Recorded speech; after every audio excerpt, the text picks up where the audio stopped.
স্বাগত। আপনারা দেখছেন নিউজরুম সংলাপ। আপনাদের সঙ্গে আমি আছি ফখরুল ইসলাম। গত ২৪ ঘন্টায় দেশ বিদেশে ঘটে যাওয়া খবরের শিরোনাম দিয়েই শুরু করতে চাই।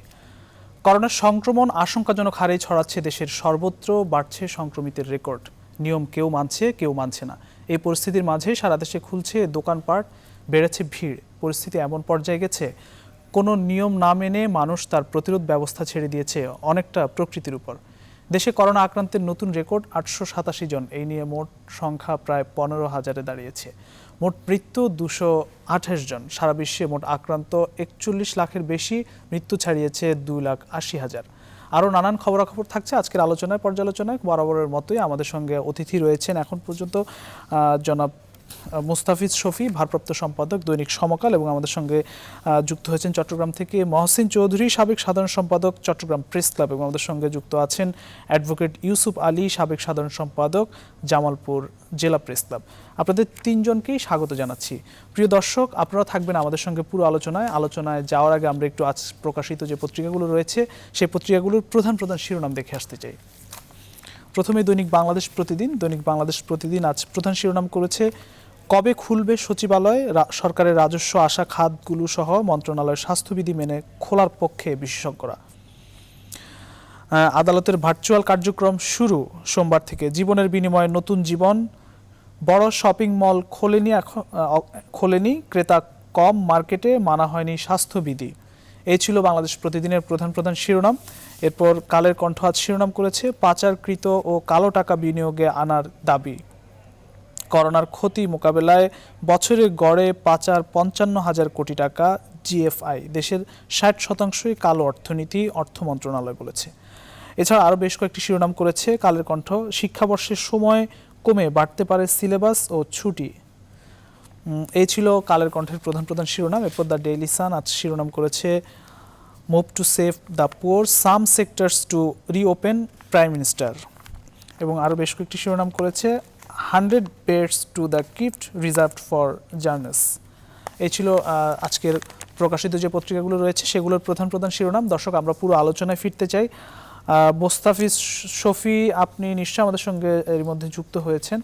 আমরা একটু প্রথমে আপনার কাছে আমরা আলোচনায় যাব। আমরা প্রথমে মহসিন চৌধুরী, আপনাকে দিয়ে শুরু করতে চাই। যে বিষয়টি আজকে করোনা প্রসঙ্গ দিয়ে আসলে শুরু করতে চাই। সংক্রমণ আশঙ্কাজনক হারে বাড়ছে, নিয়ন্ত্রণ আমরা হারিয়ে ফেলছি। সংক্রমণ রোধের যে নিয়ন্ত্রণ, পরিস্থিতি ভয়াবহ রূপ নিচ্ছে, এটা এখন যে কোনোভাবেই বলা যায়। কিন্তু পরিস্থিতির নিয়ন্ত্রণ কি এখনও সম্ভব নয় কিনা, এই বিষয়টি কিন্তু আমরা কেন নিয়ন্ত্রণ করতে পারছি না, যদি নিয়ন্ত্রণ সম্ভব হয়? জনাব মহসিন চৌধুরী।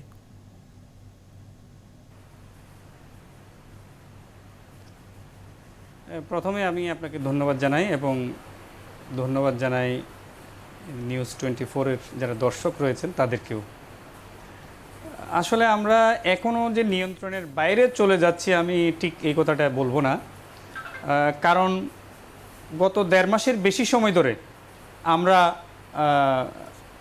আমাদের যে অ্যাওয়ারনেস যেটা হয়েছে সেটা কিন্তু কন্টিনিউ রয়েছে, যে মানুষ বিভিন্নভাবে জেনেছে যে করোনা ভাইরাসের সংক্রমণ রোধের জন্য কি করতে হয়, মানুষের সুরক্ষার জন্য কি করতে হয়, সব কিছু জেনেছে। তো এইভাবে একটি দেশ তো আর লকডাউন অথবা অচলাবস্থা দিয়ে চলা যায় না। মানুষের একটা স্বাভাবিক জীবনযাত্রা রয়েছে, মানুষের দৈনন্দিন কাজ রয়েছে, মানুষের অর্থনীতির সাথে জড়িত রয়েছে, বিভিন্ন শিল্পগুলো রয়েছে। এই সবগুলো মিলিয়ে কিন্তু আমাদের দৈনন্দিন জীবনযাত্রা এটা থাকতেই হবে। যেহেতু এই দৈনন্দিন জীবনযাত্রাটা আমাদেরকে চলতে হবে, এটার সাথেই কিন্তু আমাদের মানিয়ে চলতে হবে। এখন কিন্তু শুধু সরকারের দায়িত্ব না, অর্থাৎ সরকার আমাকে শুধু ঘরের মধ্যে বন্দি করে অবস্থায় থাকতে হবে, আমরা সংক্রমণ রোধের জন্য ঘরের মধ্যে বসে থাকবো, এটাতে কিন্তু আমি সীমাবদ্ধ থাকতে হবে এরকম মনে করি না। আমাদের অর্থনীতিটা সচল রাখতে হবে। আমাদের দেশে যেসব শিল্প কারখানাগুলো রয়েছে, যেমন যে গার্মেন্টস শিল্প রয়েছে, দোকানপাট রয়েছে, আমাদের অ্যাগ্রো বেস অনেকগুলো শিল্প প্রতিষ্ঠান রয়েছে। সরকার এই যে দুগ্ধ কামারি বলেন, তারপরে যে পোলট্রি ফার্ম বলেন, তাদেরকে বিভিন্নভাবে সহায়তার জন্য বলা হচ্ছে। তো তাদেরকেও তো জীবনযাত্রায় আসতে হবে। তো তাদেরকে যদি আসতে হয়, শুধু আমাদেরকে ঘরের মধ্যে বন্দি থাকলে হবে না, আমাদেরকে আমাদের জীবনের যেই সিস্টেম করোনা ভাইরাসের সংক্রমণ রোধের জন্য যেই আমাদের নিজস্ব যেই সুরক্ষা রয়েছে সেইটা আপনাকে মানতে হবে। আমাকে ঘর থেকে বের হলে মাস্ক পরতে হবে, এটা আমার জীবনযাত্রার সাথে মানিয়ে নিতে হবে। আমাকে স্যানিটাইজার ব্যবহার করতে হবে, আমি বাইরে গেলে হ্যান্ডশেক করব না, অথবা আমি সামাজিক দূরত্ব জি, এই জায়গাটায় আমি আপনার কাছে প্রশ্ন রেখেছিলাম মহসিন চৌধুরী, যে মানুষ এই সতর্কতাটা আসলে কতটা মানছে। এই ক্ষেত্রে আমি বলছিলাম যে মানুষ অনেকেই সতর্কতা মানছেন না, ভিড় করছেন বিভিন্ন, এখন আজকে দোকানপাট খুলেছে সেখানেও আমরা দেখছি যে মানুষের ভিড়, অনেকেই আপনি নিজেও দেখছেন, আমরাও দেখছি যে সতর্কতা অনেকেই মানছেন না। এক্ষেত্রে বলছি, এবং সংক্রমণ প্রতিদিন যে হারে বাড়ছে 700, 800, 850, 900, এখন আমরা প্রায় 15,000-এ পৌঁছে গেছি। এই ক্ষেত্রে যে পরিস্থিতি এখনও নিয়ন্ত্রণ সম্ভব, কিন্তু আমরা কেন নিয়ন্ত্রণ করতে পারছি না? আর সংক্রমণ তো নিয়ন্ত্রণের অনেকটা বাইরে চলে যাচ্ছে প্রতিদিন একটু একটু করে। জি, আপনি যদি কিছু বলতেন। অবশ্যই ঠিক, সংক্রমণ এখন তো আমরা প্রতিদিন 5 থেকে 6,000-এর মধ্যেই, অর্থাৎ 6,000-এর কাছাকাছি সংখ্যক টেস্ট হচ্ছে। এই টেস্টের মধ্যে কিন্তু আমরা দেখতে পাচ্ছি মাত্র 700-800। আপনি যদি মনে করেন যে আজকে 10,000 বা 20,000 টেস্ট হলো, তখন কিন্তু এই পরিমাণটা আরও বাড়বে। তো আমি মনে করি শুধু এটা সরকারের একার দায়িত্ব না, আমাকে আমাদের দৈনন্দিন জীবনযাত্রাটা যদি চালু রাখতে হয়, আমাকে যদি আমাদের সমাজের সাথে মানিয়ে নিতে হয়, তাহলে আমাকে নিজেকে অ্যাওয়ারনেস হতে হবে, আমি নিজেই মানে সচেতন হতে হবে। শুধু আমি সচেতন হলে হবে না, আমাদের জনগণ যারা, আমাদের দেশের অধিকাংশ মানুষ শিক্ষার অভাব রয়েছে, আমরা নিজেরা সতর্ক না। আমরা টেলিভিশন মিডিয়া অথবা পত্রিকার মিডিয়াতে আমরা যখন এগুলো শুনতে পাই, আমরা যখন ওইখান থেকে আমাদের যারা যারা বিভিন্ন গণমাধ্যমগুলোতে কথা বলেন, তারা যখন বলেন, তারা কিন্তু মানুষ কিন্তু তখন কিছুটা সচেতন হয়। জি, আপনার কাছে আজকে থেকে 1.5 মাস আগে মানুষের যে সচেতনতা ছিল, এখন কিন্তু অনেক পাল্টেছে। আপনি যদি এখন বস্তির যারা গৃহকর্মী, যারা বিভিন্ন বাসায় বাসায় কাজ করে, তাদেরকেও যদি জিজ্ঞেস করেন, তারাও কিন্তু বুঝতে পারেন যে সংক্রমণটা কিভাবে হয়, করোনা ভাইরাস থেকে বাঁচতে হলে কিভাবে করতে হয়। কিন্তু আমাদের জীবনে এটার প্রভাবটা ফেলতে হবে, যে আমাদের জীবনযাত্রার মধ্যে এই যে আমরা ভাইরাসের সংক্রমণ রোধের জন্য যে সব আপনার কাছে ফিরবো আমরা আমাদের সঙ্গে যুক্ত আছেন অ্যাডভোকেট ইউসুফ আলী, সাবেক সাধারণ সম্পাদক, জামালপুর জেলা প্রেস ক্লাব। আপনার কাছে আসছে যে জামালপুরে সংক্রমণ এখন অনেকটাই বাড়ছে, এই মানুষ সতর্ক নয়, জামালপুরে আসলে কতটা এই সংক্রমণ বেড়েই চলছে, প্রতিদিনই নিয়ন্ত্রণের বাইরে চলে যাচ্ছে, এই ক্ষেত্রে আসলে মানুষ সতর্কতা কতটা মানছে? আপনি একটু জামালপুরের পরিস্থিতি যদি সংক্ষেপে বলেন।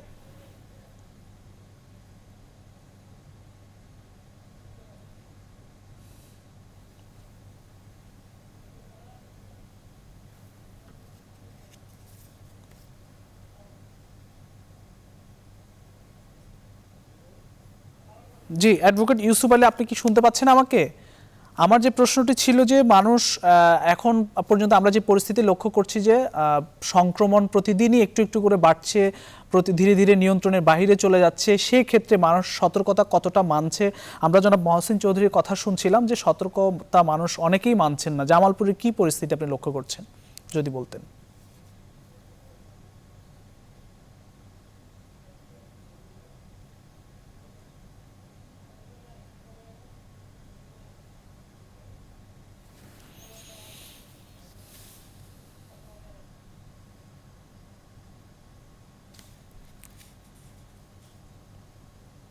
দুঃখিত, আমাদের শুনতে পাচ্ছেন না হয়তো অ্যাডভোকেট ইউসুফ আলী। আমরা একটু আমাদের সঙ্গে যুক্ত আছেন জনাব মোস্তাফিজ শফি, দৈনিক সমকালের ভারপ্রাপ্ত সম্পাদক, আপনাকে স্বাগত জানাচ্ছি।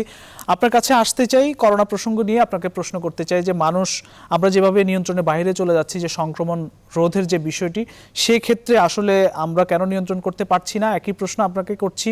এবং কোন দিকে যাচ্ছে আসলে আমাদের সব বাস্তব যে পরিস্থিতি, আপনাকে যদি বলি যে আজকে দোকানপাটও খুলে ফেলছে, মানুষের ভিড় বাড়ছে, এই পরিস্থিতিতে আসলে কি বলবেন?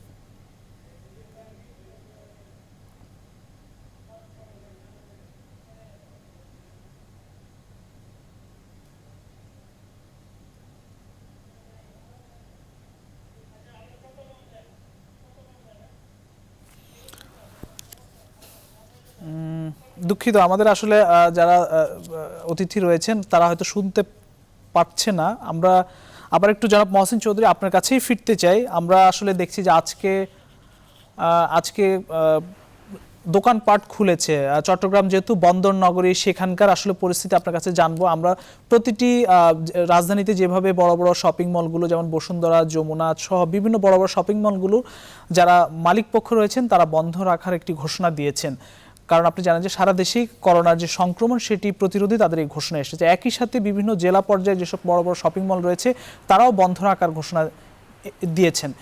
চট্টগ্রামের পরিস্থিতি একটু জানতে চাই, ছোট ছোট দোকানপাটগুলো বা ছোট শপিং মলগুলো খুলেছে কিনা, কি পরিস্থিতি সেখানে একটু যদি বলেন।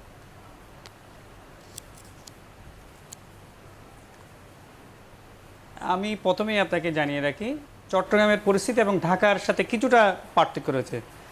ঢাকার অনেকগুলো শপিং মল, বড় বড় শপিং মলগুলো ছাড়া বেশ কিছু শপিং মল খুলেছে, আমরা বিভিন্ন গণমাধ্যমের মাধ্যমে দেখেছি। চট্টগ্রামে কিন্তু ভিন্ন পরিস্থিতি। চট্টগ্রামের সবকটি শপিং মল এবং যে সুপার মার্কেটগুলো রয়েছে, যেমন রিয়াজিন বাজারে অনেকগুলো মার্কেট রয়েছে, তারা কিন্তু একযোগে সবাই বন্ধ রেখেছে। তারা নিজেরাই বৈঠক করেছেন, আমাদের চট্টগ্রামের পুলিশ কমিশনার মহোদয়ের সাথে ওরা বৈঠক করেছেন।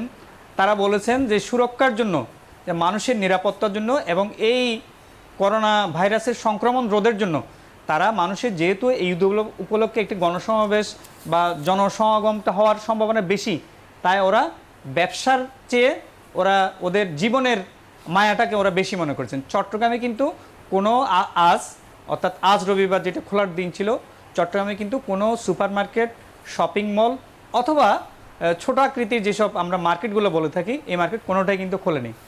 চট্টগ্রামে দুই একটা জায়গায় খুলেছে, এগুলো নগণ্য, বিশেষ করে ছোটখাটো জিনিসপত্রের দোকানগুলো এগুলো খুলেছে, এগুলো প্রায়ই এমনিই খোলা থাকে।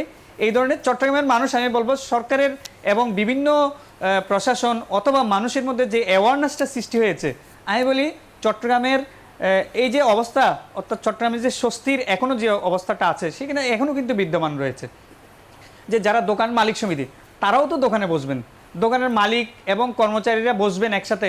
ওরা আবার ঈদের মার্কেটে বেচা কেনার জন্য অনেকগুলো কাস্টমাররা এখানে আসবেন, তাদের যে করোনা নেই তারা তো কোনোভাবেই বুঝবেন না। এই যে কনভারসেশন যেটা হবে, এমনি দোকানপাটগুলো খুব ছোট। কারণ আবার এখানে আরেকটা জিনিস আপনাকে বলে রাখি, যে কালকে যে বৈঠকে পুলিশ কমিশনারের সাথে যে বৈঠক হয়েছে, তারা কিন্তু বলে দিয়েছে যে এটা কঠোরভাবে ওরা পালন করবে। যদিও বা এটা বলা হচ্ছে, আমরা কিন্তু ইদানিং চট্টগ্রামে যে চিত্রটা দেখতে পাই। মহসিন চৌধুরী, আমি একটু আপনাকে থামাতে চাই। যে বিষয়টি বলতে চাই যে আজকে বাংলাদেশ প্রতিদিনে উঠে এসেছে যে যেহেতু শনিবার থেকেই খুলেছে দোকানগুলো, স্বাস্থ্যবিধি অনেকে মানছেন না। সেখানকার আসলে পরিস্থিতি পুলিশের পক্ষ থেকে বলা হয়েছে, সরকারের পক্ষ থেকে বলা হয়েছে, 3টি সতর্কবার্তাও জারি করা হয়েছে, যারা যেন স্যানিটাইজ করে মার্কেটে ঢোকেন এবং প্রত্যেকে যেন মাস্ক পরে যান। এই বিষয়গুলো বলা হয়েছে, কিন্তু কতটা মানছে আসলে সেখানে?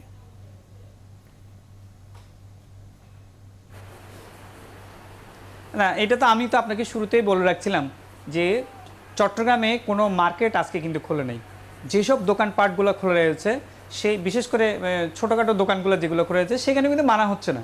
আমি আরও আগেও একটু করে বলেছিলাম যে চট্টগ্রামে এই যে করোনা ভাইরাস সংক্রমণের পর বেশ কিছু পুলিশ আক্রান্ত হয়েছে, ঢাকার পর সিএমপিতে আক্রান্ত হয়েছে। এই আক্রান্ত হওয়ার পর থেকে তাদের মধ্যেও একটু ভীতি সৃষ্টি হয়েছে। তারা সুরক্ষা নিয়ে বিভিন্ন স্থানে তাদের টহল টিম, সেনাবাহিনী টহল টিম, বিজিবি, র্যাব, ওদের টহল টিম রয়েছে, কিন্তু আমরা আগের মতো মাঠ পর্যায়ে তাদের তৎপরতা দেখতে পাই না। ফলে এই যে মার্কেটগুলোতে যেগুলো স্যানিটাইজারের ব্যবস্থা, দূরত্ব, সামাজিক দূরত্বটা ঠিক রাখার, এইসব ঠিক রাখা মাঠে নিয়ন্ত্রণের চেয়ে ওরা কি করেছেন, ওরা ইনডোর মিটিং করে যে ওদের যে মালিক সমিতিকে ডেকে তাদেরকে বুঝিয়েছেন যে এই ধরনের যদি দোকানপাটগুলো খোলা হয়, তাহলে কিন্তু সামাজিক সুরক্ষাটা নিশ্চিত করা যাবে না। এই ভাইরাসটা ভয়াবহ আকার ধারণ করতে পারে। চট্টগ্রামে যেহেতু অনেক মানুষ, প্রায় চট্টগ্রাম সিটিতে রয়েছে প্রায় 70 লক্ষ মানুষ, এবং চট্টগ্রাম সিটির বাইরে প্রায় 1-1.5 কোটি মানুষ রয়েছে যারা ঈদের বাজারে বিভিন্নভাবে আসা যাওয়া করতে পারে। এবং চট্টগ্রামের ঈদের বাজারটাও কিন্তু খুব একটা বেশি ছোট না, এখানে 10 থেকে 12 হাজার কোটি টাকার কিন্তু বিজনেস হয়।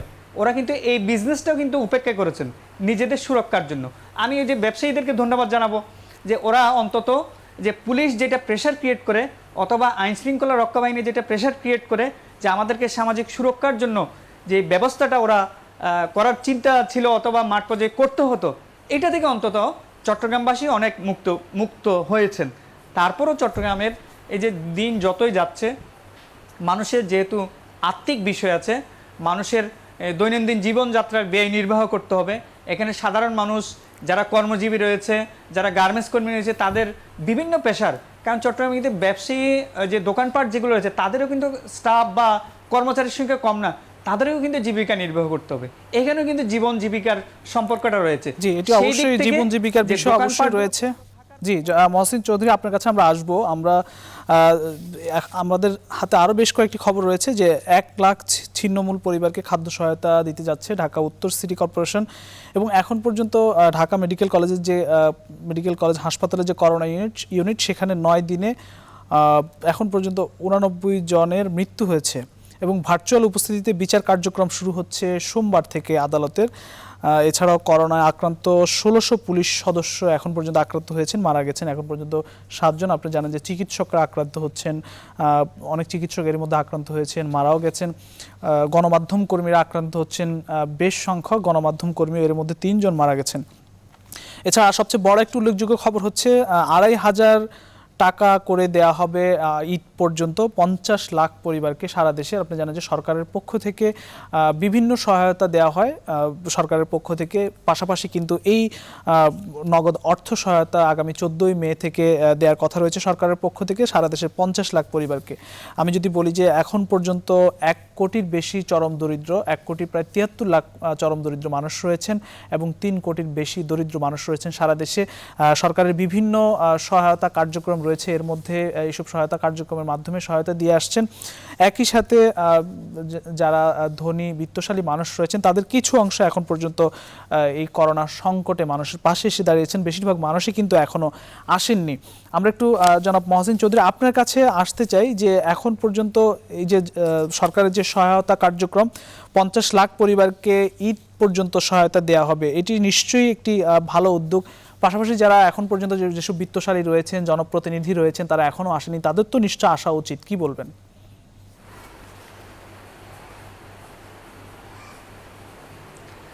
এটা তো অবশ্যই আসা উচিত। তো আপনি জেনে খুশি হবেন চট্টগ্রামের বেশ কিছু শিল্প গ্রুপ রয়েছে, বিশেষ করে যে এসালম গ্রুপ চট্টগ্রামের পটিয়াতে উনি 50,000 পরিবারকে কিন্তু নগদ অর্থ সহায়তা করেছেন, 30 পার পরিবারকে 3,000 টাকা করে। এছাড়া উনি চট্টগ্রামের আরও অন্যান্য উপজেলাগুলোতেও কিন্তু সহায়তার একটা প্রতিশ্রুতি দিয়েছেন জেলা প্রশাসনের মাধ্যমে। একইভাবে চট্টগ্রামে আরও অনেকগুলো শিল্প গ্রুপ রয়েছে, আমি আহ্বান জানাবো এসালাম গ্রুপের মতো তারাও যদি এগিয়ে আসেন তাহলে কিন্তু সরকারের পাশাপাশি সহায়ক শক্তি হিসেবে তারাও মানুষকে ঘরের মধ্যে রাখতে পারবে। বাধ্য হয়ে আমরা যেটার জন্য বাইরে যাচ্ছি, প্রয়োজনের বাইরে, অর্থাৎ বাঁচার তাগিদে, জীবিকার তাগিদে আমরা যেহেতু যাচ্ছি, এই যাওয়ার প্রবণতা কিন্তু তখন বন্ধ হবে। আর সরকারের যে সহায়তা, আমি আহ্বান জানাবো, আমাদের একটা প্রবণতা রয়েছে, আমরা যখন সরকারি সহায়তাগুলো আসে তখন আমাদের মধ্যে স্বজনপ্রীতি, আমরা যারা বন্ধুবান্ধব, নিজেদের দলীয় কর্মী, তাদেরকে সবসময় প্রায়োরিটি দিই। এই বৃত্ত থেকে আমাদের জনপ্রতিনিধিদেরকে কিন্তু বেরিয়ে আসতে হবে। এই বেরিয়ে আসার প্রবণতা কিন্তু এখনও আমরা পাচ্ছি না। আমরা এখনও বিভিন্ন উপজেলা অথবা বিভিন্ন ওয়ার্ড থেকে অভিযোগ পাই যে একই ব্যক্তি বারবার পাচ্ছেন, অনেকে আবার পাচ্ছেন না। বিশেষ করে যারা মধ্যবিত্ত রয়েছেন, যারা হাত পাততে পারেন না, যারা সহজে তার নিজের সমস্যার কথা আরেকজনকে জানাতে পারেন না, যারা তাদের দৈনন্দিন যে চাহিদা সেই চাহিদা পূরণ করতে পারেন না, তারা কিন্তু কোনোভাবেই পাচ্ছেন না। সরকারকে এবং যে বিভিন্ন শিল্প প্রতিষ্ঠানগুলো রয়েছে, উদ্যোক্তারা রয়েছেন, বড় বড় শিল্পপতিরা রয়েছেন, তাদেরকে কিন্তু এই মধ্যবিত্ত শ্রেণীকে বাঁচাতে হবে, তাদের পাশে দাঁড়াতে হবে। তারা যেহেতু নীরবে আছেন, তাদেরকে কিন্তু সহায়তা করলে আমার মনে হয় চট্টগ্রামের পরিস্থিতি আরো অনেক অনেক ভালো হবে। জি, আমরা সরকারের যেসব প্রণোদনা পরিবারগুলোকে অর্থ সহায়তা করলে হবে না, যারা শিল্পপতি রয়েছেন, যারা বিভিন্ন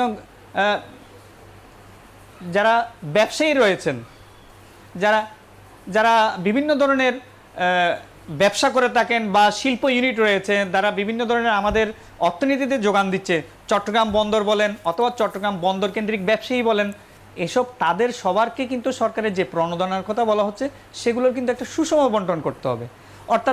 অর্থাৎ যারা ছোট ছোট ব্যবসায়ী, ছোট ছোট দুগ্ধ খামারি আছে, তাদেরকে কিন্তু প্রকৃত সহায়তাটা করতে হবে। আমাদের এখানে অনেক কৃষি কাজ করেন, তাদেরকে কিন্তু সহায়তা করতে হবে। যে জমি চাষ করে আমাদের ধান প্রোডাকশন করতে হবে, তাদেরকে কিন্তু সহায়তা করতে হবে। এই সহায়তাটা কিন্তু প্রপার জায়গায় দিতে হবে। এই সুষ্ঠু বন্টনটা যদি না হয় তাহলে কিন্তু কোনোভাবেই আমাদের অর্থনীতিকে কিন্তু চাঙ্গা করা যাবে না, মানুষ কিন্তু বারবারই বের হবে। জি, অর্থাৎ যারা ধন্যবাদ।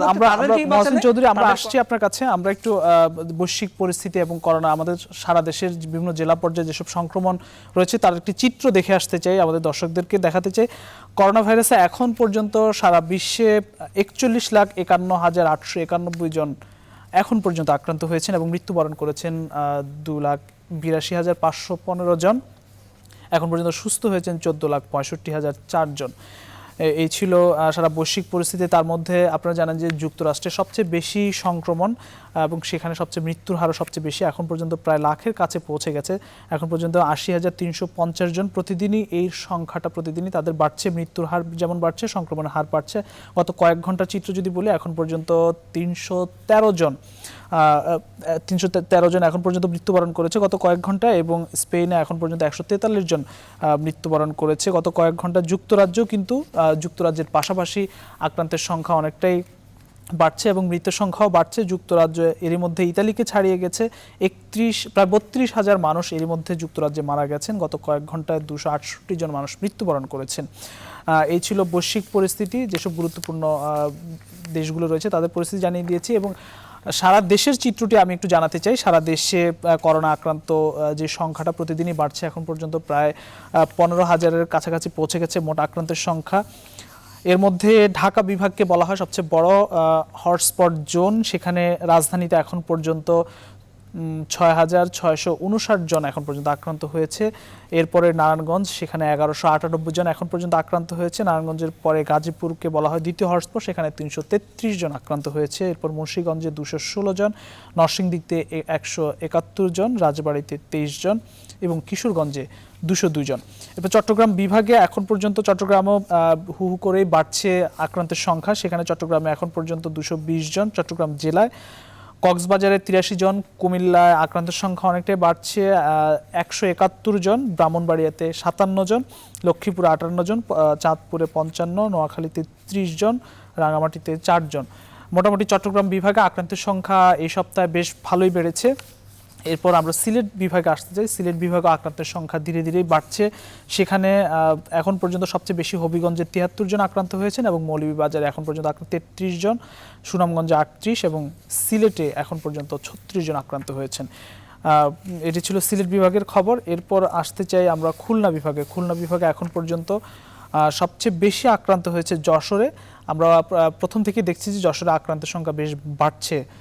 এর মধ্যে 79 জন যশোরে, ঝিনাইদহে 38 জন, খুলনায় 20 জন এবং নড়াইলে 13 জন এবং কুষ্টিয়াতে রয়েছে 21 জন এবং চুয়াডাঙ্গাতে রয়েছে 23 জন এখন পর্যন্ত করোনায় সংক্রমিতের সংখ্যা। এরপর ময়মনসিংহ বিভাগে কিন্তু প্রথম দিকে আক্রান্তের সংখ্যা কম থাকলেও এখন কিন্তু আক্রান্তের সংখ্যা বেশ বেড়েছে। ময়মনসিংহে এখন পর্যন্ত 221 জন, খুবই উদ্বেগজনকভাবে ময়মনসিংহ জেলা আক্রান্তের সংখ্যা বেড়েছে। এরপর জামালপুরে 110 জন, নেত্রকোনা 68 জন, শেরপুরে 36 জন আক্রান্ত হয়েছেন। বরিশাল বিভাগে আক্রান্তের সংখ্যা বেশ কয়েকটি জেলায় এখন পর্যন্ত আক্রান্তের সংখ্যা বেড়েছে এবং কয়েকটি জেলায় কিছুটা কম রয়েছে। তার মধ্যে সবচেয়ে বেশি আক্রান্ত রয়েছে বরিশাল জেলাতে, সেখানে 54 জন আক্রান্ত হয়েছে, পটুয়াখালীতে 28 জন, বরগুনাতে 37 এবং ঝালকাঠিতে 13 জন আক্রান্ত হয়েছে। রাজশাহী বিভাগে আক্রান্তের সংখ্যা খুব বেশি পর্যায়ে না থাকলেও তবে মোটামুটি আক্রান্তের সংখ্যা বাড়ছে। সেখানে এখন পর্যন্ত জয়পুরহাটে 42 জন আক্রান্ত হয়েছেন, নওগাঁতে 25 জন, চাঁপাইনবাবগঞ্জে 14 জন এবং রাজশাহীতে এখন পর্যন্ত 26 জন। বাকি জেলাগুলোতে মোটামুটি কিছুটা কম রয়েছে, অল্প অল্প করে বাড়ছে। এই ছিল সারা দেশের করোনা আক্রান্তের সংখ্যার যে পরিসংখ্যান, সেটি আমরা একটু আলোচনায় ফিরবো। জনাব মহসিন চৌধুরী আমাদের সঙ্গে রয়েছেন। আমাদের আজকে যদিও আমাদের একটু যে কানেক্টিভিটিগুলো রয়েছে সেগুলো আসলে একটু যান্ত্রিক ত্রুটি দেখা দিয়েছে, এই জন্য আমাদের সঙ্গে যারা যুক্ত হয়েছিলেন জনাব মোস্তাফিজ শফি, অ্যাডভোকেট ইউসুফ আলী এবং পীযূষ কান্তি আচার্য, আমরা তাদের সংযোগে তাদের যেই ভয়েস সেটি আমরা শুনতে পাচ্ছি না। আমরা একটু জনাব মহসিন চৌধুরী আপনার কাছে আমরা আসতে চাই, যে প্রশ্নটি রাখতে চাই যে আমাদের যে চিকিৎসা ব্যবস্থা এটি আসলে এখন পর্যন্ত আমরা বারবারই বলছি যে অনেক অব্যবস্থাপনা ছিল, সেটিও সরকার কাটিয়ে ওঠার চেষ্টা করছেন। কি মনে হচ্ছে আসলে সঠিক পথে এখন পর্যন্ত পরিচালিত হচ্ছে কিনা, কোনো অবহেলা দেখতে পাচ্ছেন কিনা আপনি, মহসিন চৌধুরী?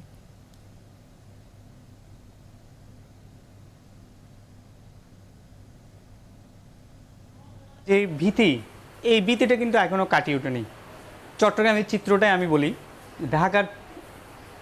ঢাকার চিত্রটা আমরা বিভিন্নভাবে আপনাদের গণমাধ্যমে দেখেছি, কিন্তু চট্টগ্রামে আপনি যদি বিভিন্ন হাসপাতাল বা বিভিন্ন ধরনের আমরা ডায়াগনস্টিক সেন্টারগুলোতে যাই, ওইখানে কিন্তু আমরা দেখি পুরোপুরি শূন্য, অর্থাৎ চিকিৎসকরা চিকিৎসা দিচ্ছেন না। আর করোনা ভাইরাসের এমন একটা বিষয় যে বর্তমানে দেখা যাচ্ছে এই যে এটা অনেক সময় তার কোনো উপসর্গ থাকে না, উপসর্গবিহীন অবস্থায় কিন্তু অনেকে আক্রান্ত। সে আক্রান্তর মাধ্যমে সংক্রামিত হচ্ছে অনেকে। এই সমস্যার কারণে আমাদের চট্টগ্রামে যারা চিকিৎসক রয়েছেন তারা কিন্তু সহজে যে রোগের সংস্পর্শে আসছেন না। তারপর চট্টগ্রামে যেমন শেভরন তারা চালু করেছে সীমিতভাবে, ওদের ফ্লু কর্নার চালু করেছে, কিন্তু অন্য কোনো হাসপাতালে এই কাজগুলো করে নাই।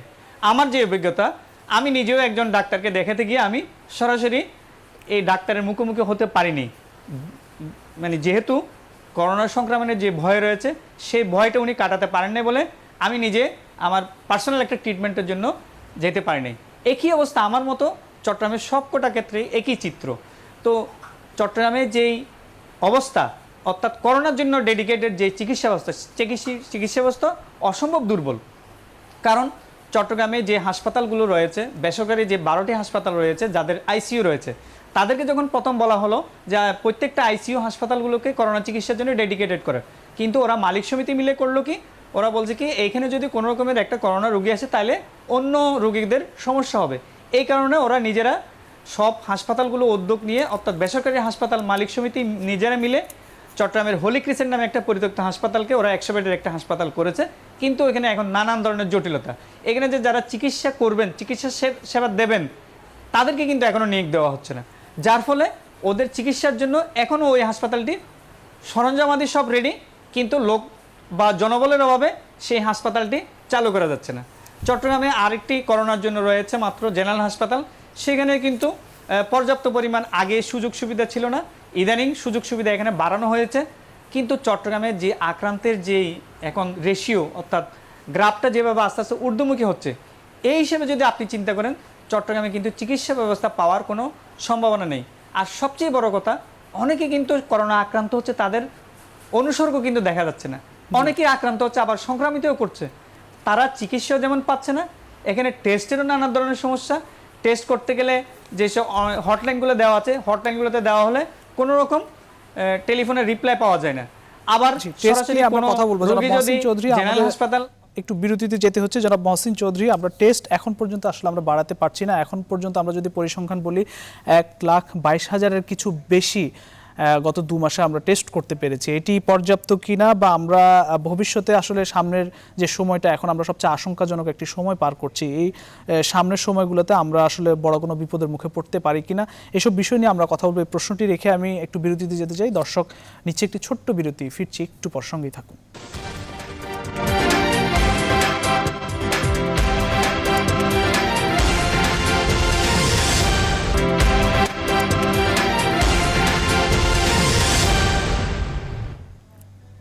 বিরতির পর আবারও স্বাগত জানাচ্ছি নিউজরুম সংলাপে। আছি আমি ফখরুল ইসলাম, আমার সঙ্গে অতিথি যুক্ত হয়েছেন মোস্তাফিজ শফি, ভারপ্রাপ্ত সম্পাদক দৈনিক সমকাল, এবং আমার সঙ্গে যুক্ত হয়েছেন জামালপুর থেকে অ্যাডভোকেট ইউসুফ আলী, সাবেক সাধারণ সম্পাদক জামালপুর জেলা প্রেস ক্লাব। আপনাদের দুজনকে স্বাগত জানাচ্ছি। এবং আমার সঙ্গে আছেন মহসিন চৌধুরী, চট্টগ্রাম থেকে সাবেক সাধারণ সম্পাদক, চট্টগ্রাম প্রেস ক্লাব।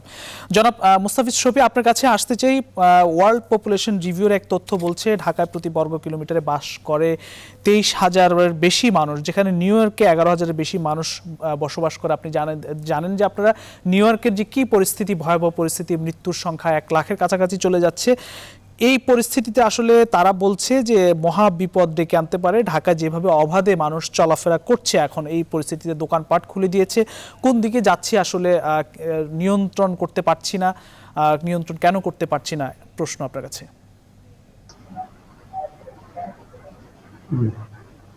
ধন্যবাদ আপনাকে আমাকে যুক্ত করার জন্য। আসলে যান্ত্রিক গোলযোগের কারণে হয়তো আগেও যুক্ত হওয়ার কথা ছিল, যুক্ত হতে পারিনি। আপনি যে বিষয়টি বলেছেন, আমরা আসলে আতঙ্কিত হতে চাই না, কোনোভাবেই আতঙ্কিত হতে চাই না। কারণ একজন আতঙ্কিত মানুষ কিন্তু মারা যাওয়ার আগে আমরা নিজের 10 বার করে মরেন, 20 বার করে মরেন। আতঙ্ক বিষয় না, আমাদের ফাইট দিতে হবে, আমরা ফাইট করছি, কিন্তু ব্যবস্থাপনার ত্রুটি কিন্তু এখনো লক্ষণীয়। আমাদের এই যে করোনার যে যুদ্ধ আমরা করছি, সেই যুদ্ধে যদি সরকার জিতে যায় তাহলে আমরা নিজেরা জিতে চাই, মানুষ জিতে যায়। আমরা চাই, কায়মনোবাক্যে চাই যে সরকার জিতে যাক, কিন্তু এখনো আমরা দেখছি যে নানা ক্ষেত্রে সমন্বয়হীনতা আছে, চিকিৎসার ক্ষেত্রে সমন্বয়হীনতা আছে, প্রশাসনিক ক্ষেত্রে সমন্বয়হীনতা আছে, আইন শৃঙ্খলার ক্ষেত্রে সমন্বয়হীনতা আছে, এবং বিশেষ করে আমাদের যে ঘরে থাকা এবং নিরাপদ দূরত্ব বজায় রাখা, সেই জায়গাগুলো তো সমন্বয়হীনতা আছে। এই সমন্বয়হীনতাগুলো দ্রুত কাটুক, এটাই আমরা চাই। এবং সরকার দ্রুত এই ক্ষেত্রে মানে তাদের সিদ্ধান্ত গ্রহণ করে সিদ্ধান্তটা বাস্তবায়ন করুক, সেটা আমরা চাই। এবং সেটাই যদি সম্ভব হয় তাহলে কিন্তু বাংলাদেশ, যারা করোনা যুদ্ধ করে বিশ্বের বিভিন্ন দেশ কিন্তু উদাহরণ হয়ে আছে, আমাদের দেশও উদাহরণ হতে পারবে আমি মনে করি। আমাদের আক্রান্ত মৃত্যু এখনো খুব বেশি না যদি বিশ্ব পরিস্থিতি পর্যালোচনা করি, কিন্তু তারপর আপনি দেখেন যে আজকে কিন্তু গত 24 ঘন্টার যে হিসাবটি দিনের বেলা আমরা পেয়েছি, সেখানে 14 জন মানুষ মারা গিয়েছেন, এটা দ্বিতীয় সর্বোচ্চ। আরো একদিন 15 জন মানুষ মারা গিয়েছেন। আজকে সর্বোচ্চ 887 মানে শনাক্ত হয়েছে পরীক্ষায়। এই পরিস্থিতিতে কিন্তু আমরা ভয় পাচ্ছি, এই ভয়টা কাটাতে হবে। একই সঙ্গে করোনা আক্রান্ত যারা হচ্ছেন তাদের চিকিৎসার যেমন এক ধরনের সংকট তৈরি হচ্ছে, একই সঙ্গে যারা মানে এমনিতে যারা বিভিন্ন রোগ শোকে আক্রান্ত হচ্ছেন তাদেরও কিন্তু চিকিৎসা সংকট তৈরি হয়েছে। সেই জায়গা থেকে আমাদের বের হয়ে আসতে হবে, না হয় কিন্তু মানুষের আতঙ্ক তৈরি হবে। গতকালকে একজন অতিরিক্ত সচিব মারা গিয়েছেন, বিভিন্ন হাসপাতাল ঘুরে ঘুরে উনি চিকিৎসা পাননি। এটা কিন্তু অনেক ভয়াবহ একটি খবর।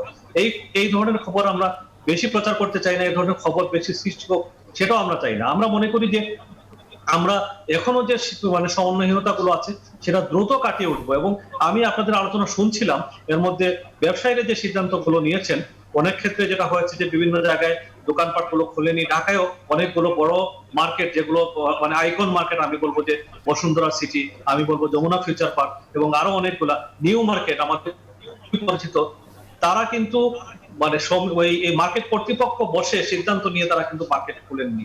কারণ আমরা জানি যে আমাদের যে বাস্তবতা, সেই বাস্তবতা ঢাকা শহরে যেরকম ডেনসিটিতে আমরা বসবাস করি, সেই বাস্তবতায় কিন্তু আসলে এই ধরনের মার্কেটগুলোতে নিরাপদ দূরত্ব বজায় রাখা সম্ভব না।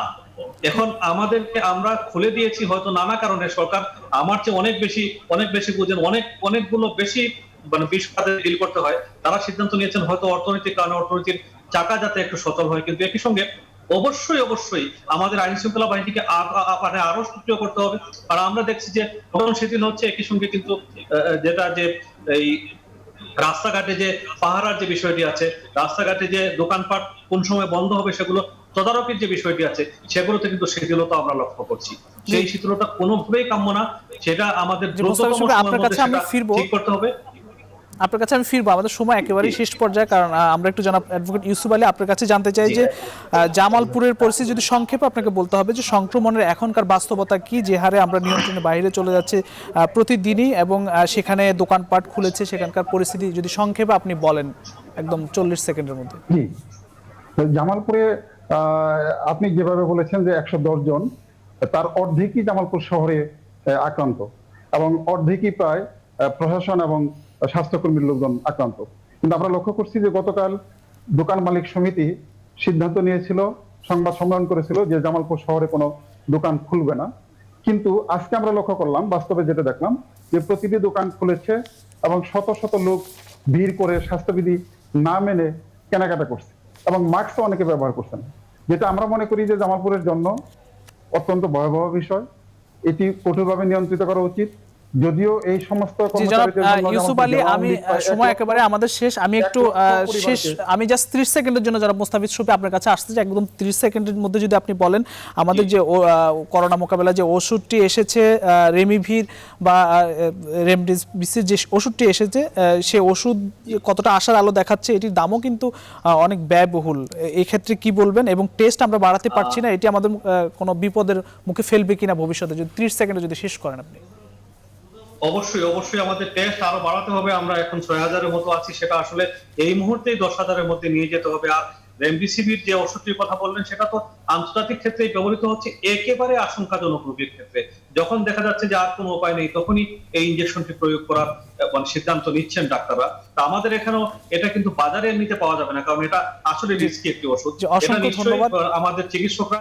অসংখ্য ধন্যবাদ। আমাদের সময় একেবারেই শেষ হয়ে গিয়েছে, আসলে দুঃখিত আমরা সময় সেভাবে দিতে পারি না। আমাদের আরো অনেক প্রশ্ন ছিল। জনাব মুস্তাফিজ শফি, অ্যাডভোকেট ইউসুফ আলী এবং মহসিন চৌধুরী, আপনাদের তিনজনকেই ধন্যবাদ জানাচ্ছি। প্রিয় দর্শক, সংক্রমণের আশঙ্কাজনক সময়ে খুলেছে দোকানপাট, ব্যবসা প্রতিষ্ঠান। এই সময়ও করোনা মোকাবেলায় ঢিলেঢালা ভাব আপনাকে ঠেলে দিতে পারে বিপদের মুখে। তাই আশঙ্কাজনক এই সময়টায় আপনাকে মানতে হবে কঠোর সতর্কতা। আজ এই পর্যন্তই। ভালো থাকবেন, সুস্থ থাকবেন। শুভরাত্রি।